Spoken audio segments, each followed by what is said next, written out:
Hi, everyone. Hi, everyone. My name is Jeff, and it is a privilege for me to share with you all how we have experienced God during our mission trip. As I sat down after a few days of rest, finally recovering, I began to look back at all the pictures and videos I have taken during the mission. They say a picture paints 1,000 words, and I guess I'm getting old, so my memory is not the same as it used to be. So I was already forgetting half the faces and half the people that we met.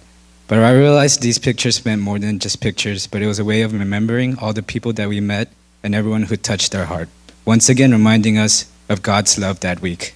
I was privileged once again to join the mission team this year.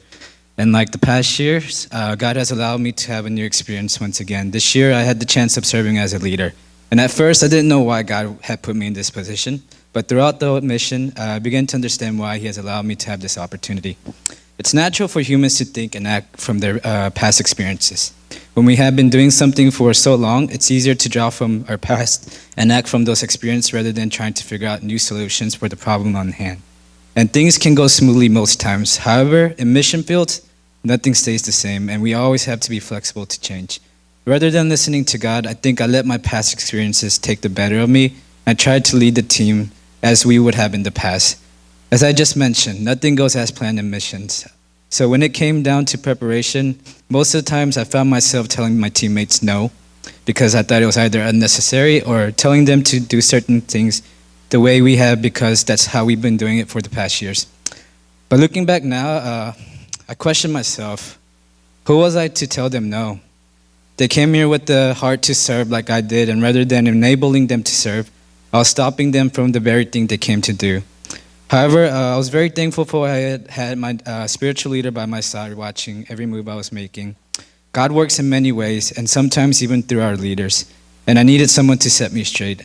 In moments like this, God humbles you, and He had me thinking about what type of leader I was becoming versus the kind of leader He wanted me to be. I knew and I learned that when we speak from our experience rather than seeking God, not only are we taking the glory away from God, but we are putting ourselves before God and taking that glory for ourselves. That was one thing that I was trying to avoid, but thankfully I was able to be set straight and started putting God before everything.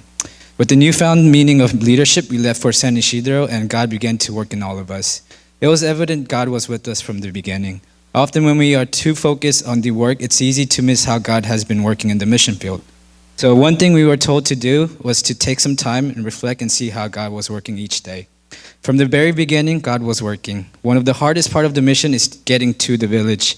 It's a 10-hour drive, and it's not your normal 10-hour straight shot on a highway, but with roads filled with hazardous debris, mountain terrains, and it's what normally should take less than 10 hours. We didn't have a choice.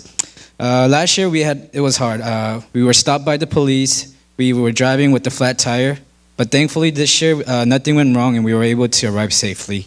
As we arrived to the village, I began to see familiar things, the giant tree, the church we painted last year, but the best thing was the people who were coming out to greet each of us. It was as if we were coming back home from a long trip. There are many familiar faces and new faces, but to be welcomed as if we were their family allowed me to see that in God's world, there are no difference between us, and we are all created equal. In missions, we often meet someone who has touched their hearts, and they become part of our testimony. For me, it was a man named Greg Oreo, a man I shared in my testimony last year, a man who we prayed for because he was possessed by an evil spirit. At the time, we left without knowing if God worked in him or not. But when I went to greet him this year, he was totally changed. Before, he looked like he was lost. He looked like he was dumbfounded. But there was a smile on his face, a simple smile. But it meant so much more because it was then I knew that God was truly working, and whatever doubt I had about power of prayer before, I was able to not only see it, but truly experience that the power of prayer is strong, and it's not us doing it, but it's God doing it in His own time.